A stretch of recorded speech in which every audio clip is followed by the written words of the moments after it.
Well, ladies and gentlemen, it's a huge pleasure to be here. I've been in the business of hammering the old origins for 55 years, going back an awful long time. And I've understood some of the advantages of the younger origins as opposed to the older ones. I've dabbled a little bit in the Himalaya-Tibet origin. A long time ago, 20 years ago, we had a marvelous Geological Society of Sweden excursion from Islamabad all the way up nearly to the Chinese border and down the Swat Valley. And then it was at a time when the geosciences were rather polarized in Sweden. We had the quaternary geologists and the bedrock geologists. And the excursion was designed together with a good friend of ours, Tahir Kelly in Peshawar, to wed the quaternary and the bedrock. And of course, we went up to beneath Nanga Parbat and we stood in the place where you can see the Nanga Parbat gneisses thrust on top of the Indus River gravels. And the wedding took place there, and then we went a bit further and came back again. Now, as a person who's worked in these old origins and watched Baltica under-thrusting Laurentia by hundreds of kilometers, and understood that this was going on for 30, 40, probably 50 or 60 million years, we've always wondered, how could there be this sustained underthrusting? Well, of course, you'll never get an answer in the Scandinavian Caledonides or anywhere else. And the reason for that is extremely simple. We can't control the oceans at all. The huge advantage of the origins now, the Himalayas and Andes, is that you can read from the oceans, the plate kinematics, not only how India crossed Asia and how fast, but how it's seen in a global context. And we've got to have the global context if we're going to understand this. And therefore, we're delighted to have our next speaker, who knows the oceans back to front. Joanne Stock is a geologist with some background in MIT at one stage, who's now in Caltech and been there some time. She integrates geophysics and geology so well, and she can tell us how the plates have been moving in relation to Himalayan deformation. And this is absolutely key for understanding what's going on. Thanks, John. Thank you very much for the introduction. I'm going to start my talk. Yes, well, I'd like to thank the symposium organizers, first of all, for awarding Peter this great prize and for inviting all of us to come and contribute to this symposium. I first met Peter when I was an undergraduate at MIT, and he looked sort of like this. But it's been my great good fortune to work with Peter on various projects, including field seismology when I was an undergraduate, and a lot of papers related to plate tectonics. So what I'd like to talk to you about today is Peter's actual considerable contributions to the studies of the plates and the advances that have been made coming up to the present day in terms of our knowledge of the plate motions and the limitations that we face with those plate motions. So if you learned about plate tectonics a while ago, you probably saw pictures like this in which people used the seismicity to define the major plate boundaries and also identified subduction zones based on not just seismicity heading down into greater depths in the Earth, but also the ring of fire or the lines of volcanoes that are found on the upper plates. And in this depiction, you will also see, in addition to the mid-ocean spreading ridges and the transform faults, some zones that have pretty complicated continental deformation, and these include the Himalayan origin, the Alps, the western United States, and what's missing from this picture is sort of the modern concept of plates, bringing it up to the present day, which we'll look at later. But even back in the very early days of plate tectonics, such as when, as was mentioned, Peter first started working on this problem, it was really recognized that the places where you were having plate convergence were the places where you were getting these broad zones of continental deformation in some cases. And so, for example, in this 1970 picture of the plates, there were 9 big plates that were defined. And the mountain belts that are shaded in gray were the places where it was obvious that the plate convergence was somehow controlling the formation of the mountain belts. So even back this long time ago, you could see, for example, the really complicated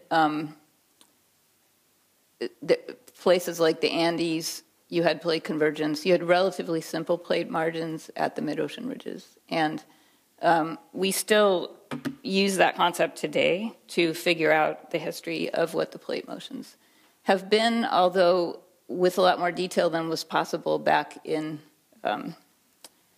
the early 1970s. So this is our latest complicated model of how many plates we have. This model is from Peter Bird from UCLA. It has 56 plates on it, which I'm sure you don't find this in many of the textbooks yet.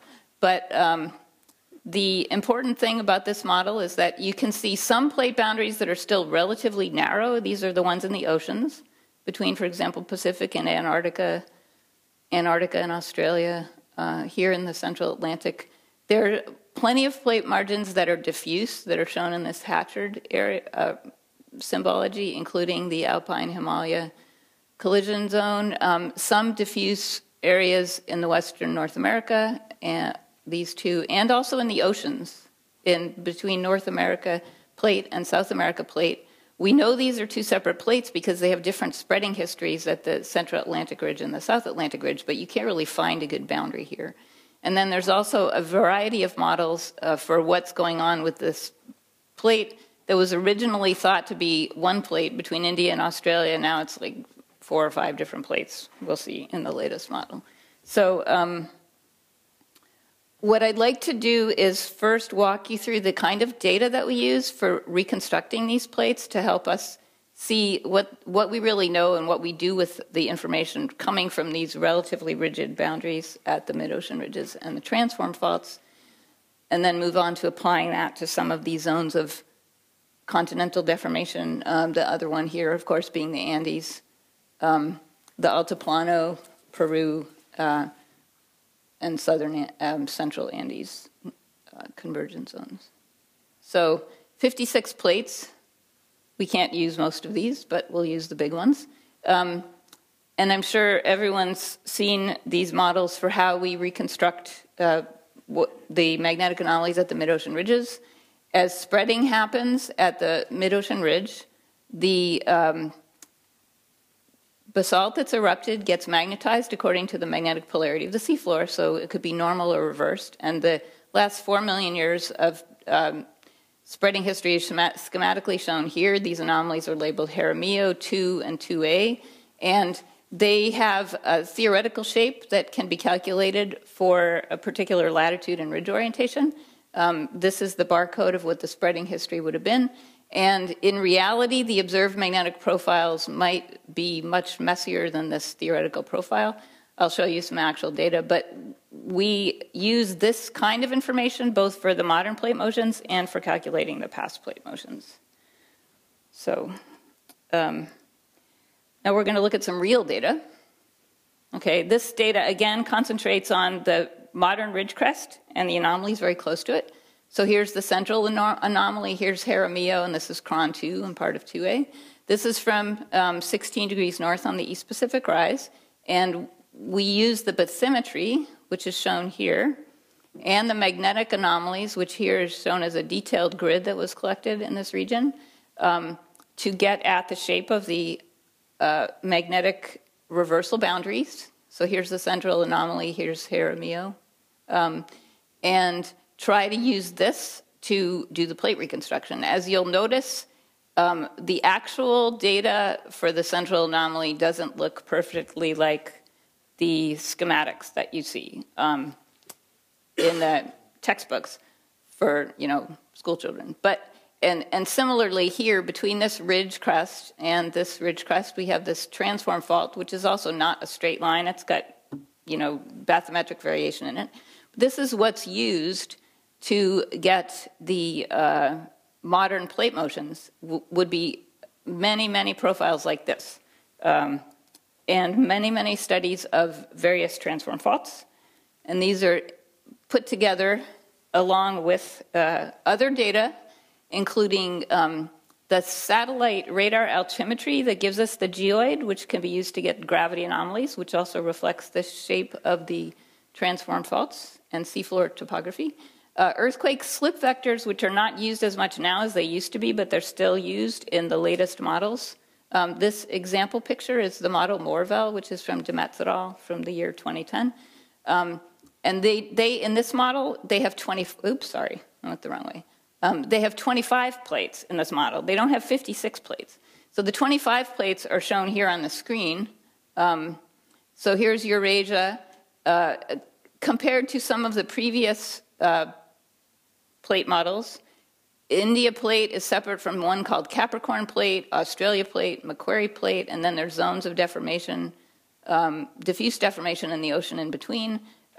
The Nubia, which is Africa, Eurasia boundary is shown as a solid line, even though really it's a zone of diffuse deformation. The North America, South America boundary is also a zone of diffuse deformation. And in conjunction with this particular model, they wanted to put in a couple small plates. So these ones like Bering, I don't know if you can see the blue color very well, but there's a few that are in blue where the GPS observations were used to constrain the plate model. And this is new because prior to having decent GPS data, you couldn't do this. So this is giving us what the plate motions are now. We have the Morvell model, and then we have a related model, which is called NNR Morvell 56, which actually contains all of the same 56 plates that Peter Bird defined. And so it's covering the entire globe. And this is, the NNR refers to no net rotation, which is a type of absolute motion reference frame that you could use to look at how the lithosphere is evolving. So people use this modern plate boundary or plate velocity model. It's a set of angular velocities that's self-consistent for the 25 plates or the 56 plates.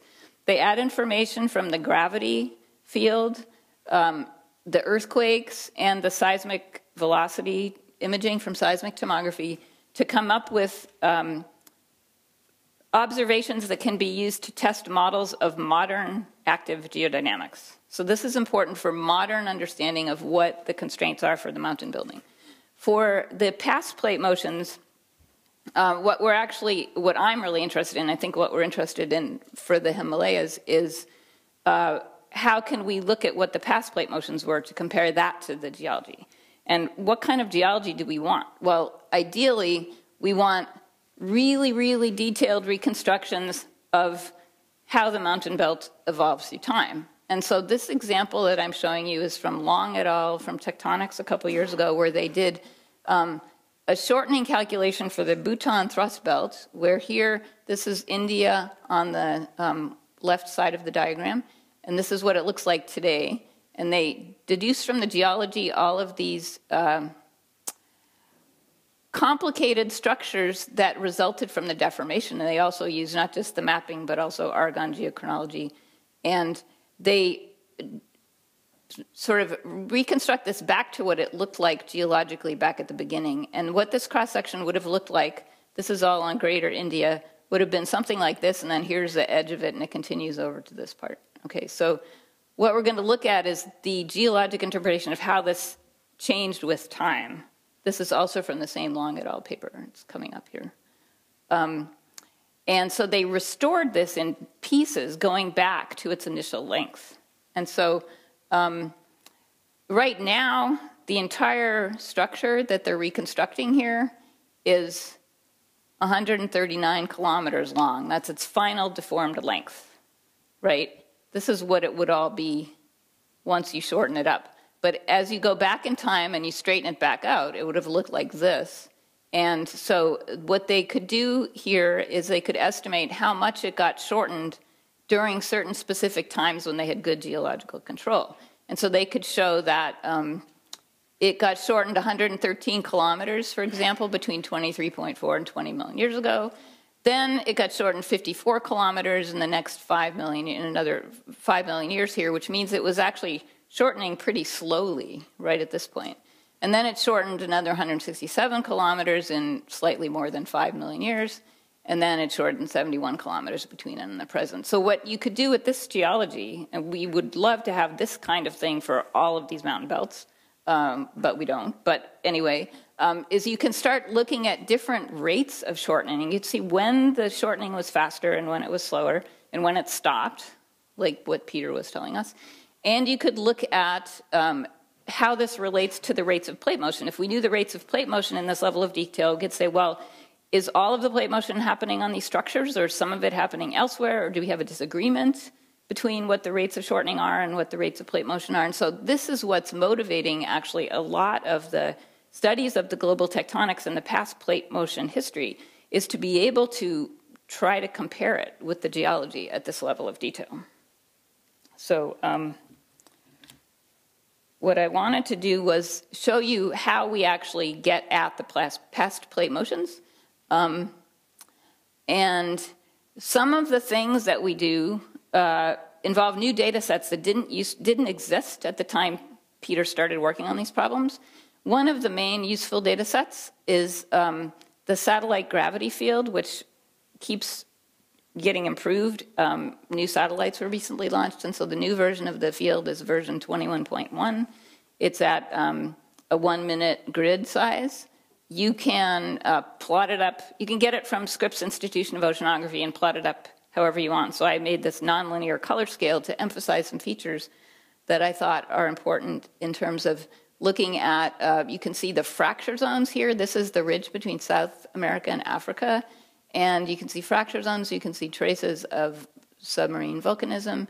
You can see the mid-ocean ridge itself because it shows up in the gravity field. You can see a big trench here where the Scotia, well, this is Scotia plate, South Sandwich plate is being subducted under the Antarctic, South America and Antarctica plates here. And then you can see the trench west of South America where the Nazca plate and the Antarctica plate are being subducted. So what I wanted to do was show you schematically how we would do a plate reconstruction right for this region using the satellite gravity data. And let's see, we're going to look at this triple junction here. Oops, sorry. This triple junction here, which is between the South America plate, the Africa plate, and the Antarctica plate. And the reason we're doing this is just because it's sort of an easy one to look at, given the limitation of, you know, plate motions or motions on a sphere, but we're trying to do this like in a very simple form. So I'm doing it just for this one area. And what we use for this are the marine magnetic anomalies. The actual current database of marine magnetic anomalies for this region, again, South America to Africa to Antarctica, is shown with these dots. And this is a compilation that is a community database. The technical brief on this was published earlier this year by Seaton et al. It compiles pics that were contributed by a bunch of different people for these marine magnetic anomalies. And we also contributed the relevant data files for the reconstructions, how they were calculated. We'll talk about that. Now, what you are probably more used to seeing is pictures like this of the oceans, where someone has gone through and gridded up the ages, and they've colored it all with nice colors. This grid has a 5 million year age step with the different colors, and I only gridded it back to 100 million years, so everything older is all purple. But here's Africa, this is South America, this is Antarctica. And the question is, you know, when you look at these kind of maps, you look at the global map and you see this, it looks like we know everything that's on the map, but we really don't. And the way you can tell is if you actually look at this distribution of data points, you see, well, there's places where we just don't have any data. No one's done a survey there, or maybe they've done a survey, but the seafloor didn't record any magnetic reversals because it was part of the Cretaceous normal superchron and the field wasn't changing. You know, it's hard to get data in some places because the weather's really bad down by Antarctica. So even though we have a model for the grid of the ages, this is really what the data look like.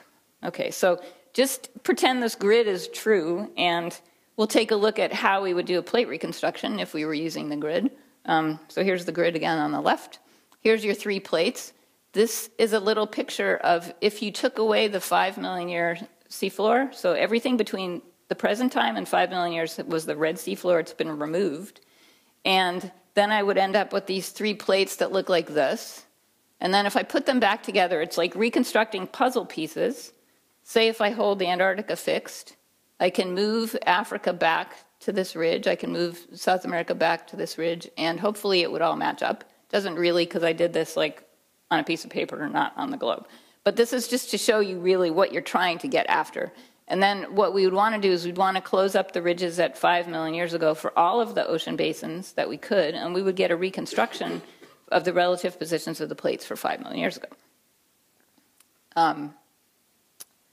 So if we have a single spreading center and we are looking at how to reconstruct it, we have points where we've identified the magnetic anomalies, and as you've seen, that's not a continuous set of observations. It's just places where ship tracks went across the magnetic anomaly lines.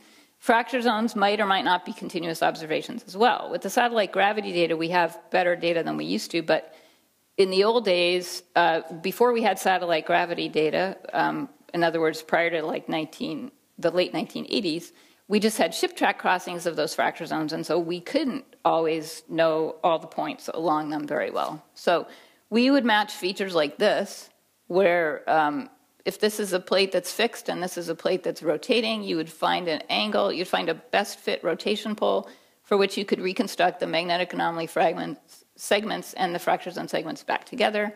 And this pole doesn't really mean anything. For instance, the modern ridge might be oriented like this, but it still would tell us the relative past position of the 2 plates. And so we're matching the magnetic anomalies and the fracture zone locations, and we're getting this result, which is a finite rotation, latitude, longitude, and rotation angle of the pole. So if we look now at the data sets where we have better bathymetric data,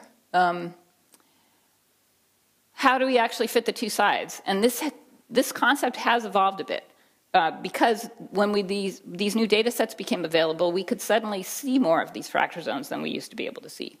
So this is part of the Pacific Antarctic Ridge. Here's the ridge crest here. This is a depth map. Kind of hard to see the numbers, but this is the depth scale. So purple is shallower and red is deepest. And this is the Menard transform fault in the middle between the 2 active ridge segments. And then this is the Menard fracture zone in the part that's no longer active. And so when you look at this plot, what you should may not realize, but if you zoom in on this and look around and pay attention to it, you'll see places where we have better bathymetry and places where the bathymetry looks smoother. Here's an example where we have better bathymetry. This is where a ship went across here and it measured multi-beam bathymetric data. So we have a very detailed look at the morphology of the seafloor. And we also presumably towed a magnetometer and have good magnetic anomalies. If we get the seafloor bathymetry from something that's less well constrained or from the satellite gravity data that's been used to infer the seafloor bathymetry, then it'll be smoother looking. But for the Menard fracture zone and transform fault, we do have good multi-beam bathymetry. Part of what has been happening in the past 20 years is that people have tried to collect the data sets they need to constrain the plate motions better using the multi-beam data. So we've done a bunch of that. Okay, so we might then decide to pick a set of points along this fracture zone. Here's the ridge, here's the other offset ridge and the fracture zone points. Now we have to figure out how to match these back together. We started off fitting these fracture zone segments and the magnetic anomalies to great circle segments. That's still how it's done. But we use the fracture zones. Some people have then proposed if you had enough data, you could use the fracture zones as a flow line constraint for your rotations. And you could also add a systematic outward shift, which is small, due to tectonics at the ridge crest, which displaces the magnetic anomaly slightly, like maybe a kilometer. So that's sort of the newest reconstructions incorporate both of those concepts. For the modern velocity field, they've also started looking at using small circles instead of great circles to fit the fractures, the transform faults, but that hasn't happened for any of these finite rotations. Okay, so one of the things Peter actually worked on a lot was what are the uncertainties in these rotations? And In 1975, he published a paper with looking at the Pacific Antarctic Ridge where they had some subjective uncertainties.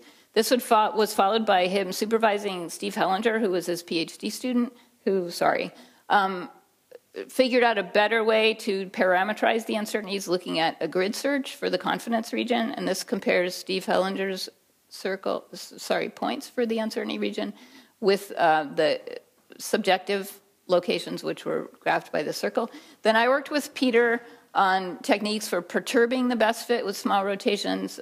We worked with Ted Chiang, who defined the covariance matrix of these rotations to look at the physical meaning of the covariance matrix. And all this was because we wanted to have uncertainties on these reconstructions. Okay, so how do things compare now that we have more data? So Peter, in 1975, worked with other colleagues on the Pacific Antarctica reconstruction. Oops, well, I'm hitting the wrong thing. Okay, and if we compare that now to the latest reconstruction for Pacific Antarctica in terms of the data distribution, we're still using, this didn't have too many data points. We have a few more. They're concentrated along these flow lines that people have studied in detail. We get smaller uncertainties. We don't get an answer that's that different from what Peter and his colleagues had gotten, but the uncertainties are bigger. We incorporate the satellite gravity as part of the constraints. And we also incorporate this multi-beam bathymetry, which has been collected in detail by a few different ship tracks, and gridded magnetic anomalies, again, because ships went back and forth and were able to grid up the anomalies in a lot more detail. And so you can see, again, here, there's sort of this subtle variation in what things look like, just as we saw on the modern ridges. But we do have detailed ship surveys, and that helps us define things better. In terms of this magnetic field, there's also a global magnetic field model. Well, it's based on observations from ships and from satellites. It's also based on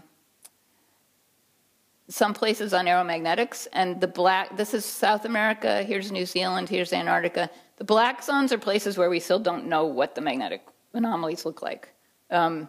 But you can see the general pattern here of the Pacific Antarctic anomalies having this trend being offset by fracture zones and then bending as you start to get the Pacific Nazca anomalies up here. So if we try to use those results, we'll reconstruct the Pacific plate back to Antarctica in one step and then reconstruct Antarctica back to Australia in a second step. That would give us Pacific to Antarctica reconstructions going back in time for whatever times we pick that we can do. And we might want to do this, for example, because we want to do the convergence history and strike slip history of Pacific, Australia, and New Zealand. And that's a place where it's not preserved as marine magnetic anomalies because it's been strike slip and convergence. But we can still try to get at what the mountain belt history has been. And so I'm just comparing for you some old stuff and some new stuff to show you the difference. This is actually from my master's thesis studied with Peter. We published it in 1982. And we're looking at some points on the Pacific plate and where they would have been relative to the Australia plate for 3 times going back to 35 million years ago. And then we redid this with the better data sets. In 2004, Steve Candy and I published this. We only went back to 20 million years. So here's Cron 5 old and Cron 6 old. But the uncertainties have gone way down. And part of that is because we've now incorporated the Macquarie plate into this reconstruction that we didn't know it existed back then when we first did the work. But the general trajectories are still the same. And this is sort of the limit of what we can do if we have really good data and not much confusion in the history. So for India to Eurasia, we have a more complicated plate circuit because we have to go from India to Somalia here. And then we have to go from Somalia to Nubia, then Nubia to North America, and then North America to Eurasia. And that will eventually give us like the India to Eurasia tectonic history. And so Peter and I did this in this paper that came out in Tectonics in 2009. And the times we did depended on which anomalies you could see well in the various oceans. We used other people's reconstructions and combined them. And there's a picture of what greater India, this India shape would have been at 69 million years ago compared to a fixed Eurasia. And then these 2 points here on the west and on the east, Their positions are being tracked through time as they come and approach Eurasia. So this is 56 million years ago, it's called Chron 25. 48 million years ago is Chron 21, et cetera, going up in steps up to 10 million years ago, and then this is the present day position of the point. So we also did a more detailed set of steps for 20 million years to the present, and that's shown here just for one of the points. And the reason we did that is because there's actually more detailed reconstructions available from 20 million years to the present, from Chron 6 to the present, that were done in one of the ocean basins by Merkuriev and Demetz. And they're doing more of the other ocean basins at this spacing, so we should be able to get better reconstructions in the near future for this part of the plate motion trajectory. The type of reduced velocity here shows you that there was a big change in velocity after 20 million years for this particular data point in the system. And so this is the kind of thing where you can start now looking at, well, what could you have, what geodynamically is responsible for this change? What is this change reflecting in terms of the geodynamics? Because it's obviously not actually the collision, because the collision had already happened. So Denis Atzfeld and Peter Molnar looked at this problem in this paper that you should all read if you haven't read it. It's from Reviews of Geophysics from 2010. And they used this result for the rates for the eastern and western sides, the northwest and the northeastern corner of India, as well as rates for Arabia to Eurasia convergence, to look at the differences in these origins between the Arabia-Eurasia collision and the India-Eurasia collision. And they put in a tremendous amount of information, not just the plate circuit. The plate circuit is sort of the background that you want to match, or at least understand, if you can match it or not. But you want to start using this plate circuit to look at the changes in plate motions, the changes in rates of convergence, and these reflect what Peter and Denis Atzfeld inferred to be changes in force balance that could be caused by various processes, including, continental collision way back when, crustal thickening, removal of mantle lithosphere, these things we're going to debate about. All we can tell you from the plate circuit is something happened then. We don't necessarily know what it is, but whatever your geodynamic modeling is that you come up with should be consistent with this set of plate motions. So what are the problems in doing continental tectonics on a global scale, taking this kind of thing into account? Well, one problem we run into, not so much in the India-Eurasia collision, but in North America and South America, is that people postulate the existence of plateaus that went down into the subduction zone, caused things like the slab to get flat. But these plateaus, we have no record of them on the plate that was subducted because it's all disappeared. So what people do is they hypothesize the geometry of this plateau and its location based on using a conjugate that might still exist in the oceans. And so in this case of the Inca Plateau, it's thought to be, oops, sorry. Go back here. There's a topograph, a bathymetric high in the ocean out here on the Pacific plate, and it's thought to have a conjugate feature on the Nazca plate, which was hypothesized to be here, but actually when you reconstruct it, it doesn't quite end up where you expect. So this is a zoom in. This is from Steve Skinner's thesis at Caltech, and this is a zoom in on where this plateau is on the Pacific side here, and then the magnetic anomalies that would correspond to on the other side. And I don't know if you could see these numbers, that this is the set of magnetic anomalies that were reconstructed. And so they concluded from this study that this Inca Plateau couldn't be responsible for the Peruvian flat slab because of the timing at which it came in and its location.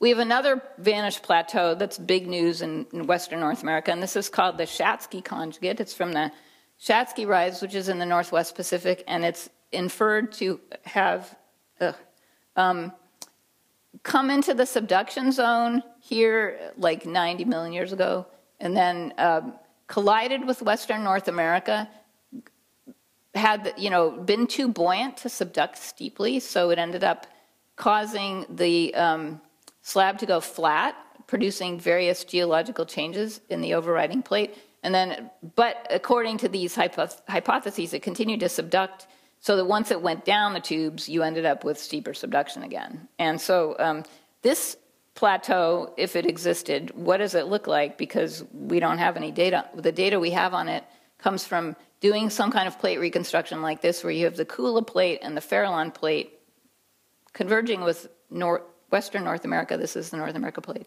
Here's the Pacific plate. The only part of this system that we still have is we have the Pacific plate and the magnetic anomalies that are on it. We don't have the Kula plate, that's destroyed. We don't have the Farallon plate, that's destroyed too. So there's a lot of supposition that goes into this. You have to come up with, you know, assuming this plateau is like on this ridge crest and that it hit in a certain place. And people make these assumptions. They assume that the spreading was symmetric, and that even though we're missing the plates that have disappeared, that this plateau could plausibly have been a conjugate and could be responsible for this type of tectonic behavior. Now, we have a worse category of vanished plates, which are plates where there isn't even the conjugate part left. And I think there's some of these plates that people have had to come up with for geologic reasons in different places. The one in North America that they had to come up with, if you remember, we were just looking, here's the Pacific plate, the Kula plate and Farallon plate. This is a reconstruction from like 56 million years ago, and these are different hypotheses for where the Kula-Farallon boundary would have been. This is destroyed. We don't have it anymore. But you could have had it hitting the Western North America here. You could have had it hitting Western North America up here. Neither of these models actually fit the geology very well, and so it's been proposed that there was a third plate here also being subducted. They've named this one the resurrection plate. We have no record at all from the ocean basins of what this would have looked like, but this is a plausible geometry for it, and it could have caused you to have different kinematics in this region than to the south and to the north. So when people start looking in detail at the geology of the Iran, for example, or for the India-Eurasia collision, they often have, or they've started to come up with proposals for plates that would have existed based on the geology, but we don't have any way to constrain it with the plate circuit. It could be right, it could be wrong, we just don't know. But they're out there. Okay, so the limitations we're facing right now in terms of the plate circuit calculations are the following. As I mentioned, that we have this database of magnetic anomalies, and you can see there's places where we're missing dots, okay? Some of the missing dots are just because it's an error and there's dots that exist, but no one has digitized them. So that's good. We can add this. Kula Pacific anomalies up here have been studied. They're on Tanya Atwater's map. They can go in here. They just didn't get into the database that was assembled in December. Other places, we don't have dots because it was a Cretaceous normal supercron. There's no reversals.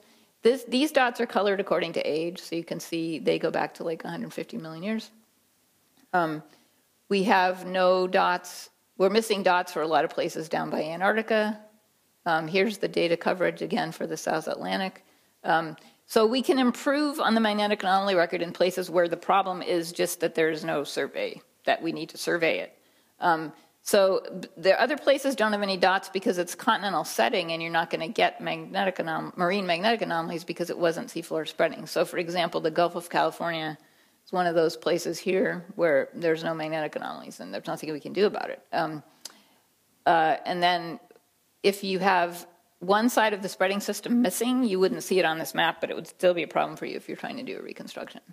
Now, the way people try to get around this is often that they invoke an absolute plate motion frame of reference. And people use hotspots for this a lot. I put up here, and hopefully Peter still agrees with this, I said hotspots are often used, but not by Peter Molnar. And so one of the things Peter did in his career was to spend some time looking at whether hotspots are fixed or not. He concluded early on that they weren't, as the data sets improved for the marine magnetic anomalies, and we checked this again, they're still not.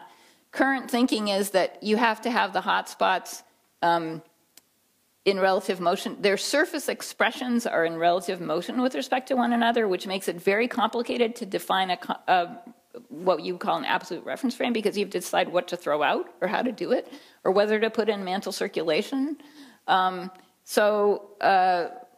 Basically, it's, people do this, but it's sort of sketchy. You don't really know how well to believe it.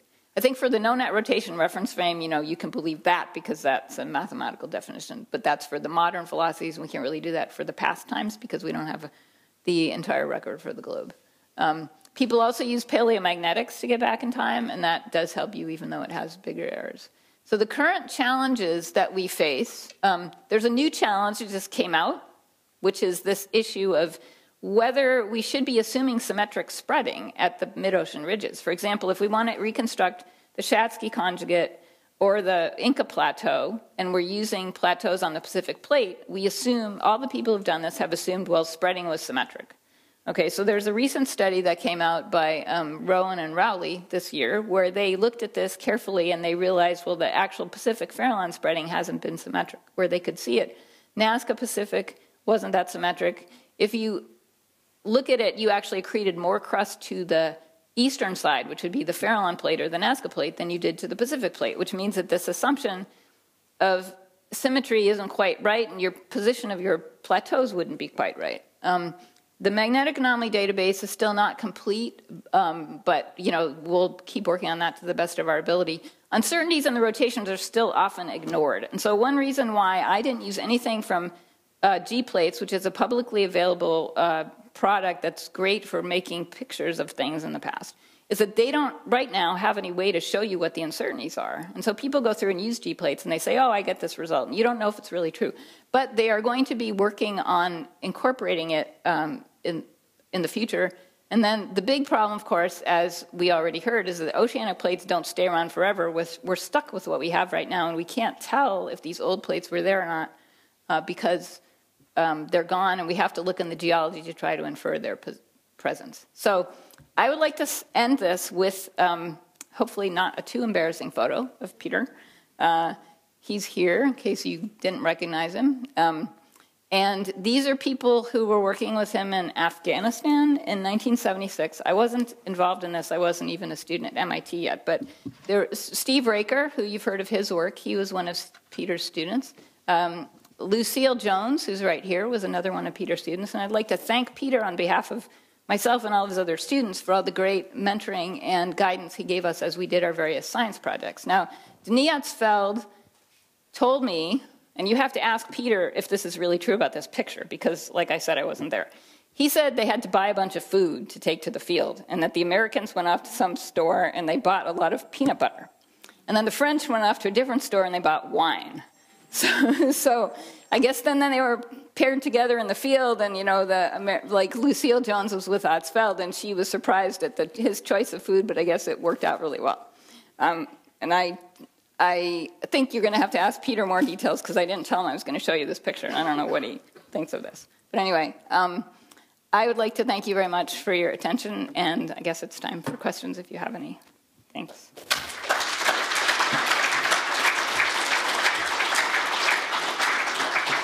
I'll go back there so you can see the famous French Earth scientists who are also in this picture.